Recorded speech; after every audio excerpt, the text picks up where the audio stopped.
Над 330.000 пензионери денеска ги добија пензиите повисоки за 2.500 денари. Согласно предизборните ветувања на владата, сите пензионери кои заминале во пензија до крајот на август добија линеарно покачување без разлика на годините стаж или висината на придонесите што ги уплаќале. За во март е најавено ново линеарно покачување на пензиите за по уште 2.500 денари. Тоа ја продлабочи и онака големата пензиска дупка која со ребалансот за годинава се продлабочи за нови 80 милиони евра и надмина 600 милиони евра. Тоа се пари од буџетот кој владата му ги префрла на пензискиот фонд за исплата на пензии.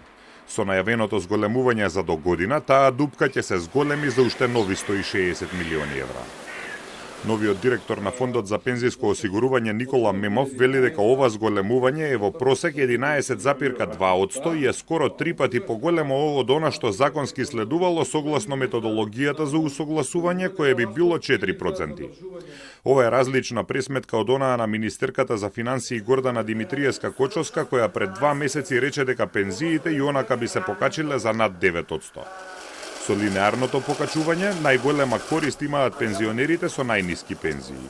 Доколку се направеше усогласување со досегашната методологија на усогласување, таа согласно Заводот за статистика ќе изнесуваше 4% за месец септември или во вкупен износ компаративно весе за пензионерите со минимална пензија од околу 528 денари за минимална пензија, а за пензионерите со 40.000 денари, зголемувањето ќе беше околу 1.600 денари.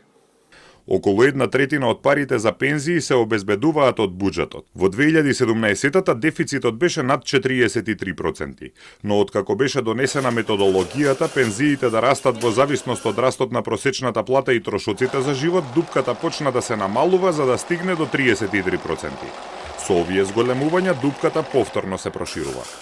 Мемов вели дека очекуваат дефицитот да се стабилизира на под 37% до крајот на годинава, а во наредниот период фондот ќе и предложи на владата краткорочни и среднорочни стратешки мерки за зголемување на приходите.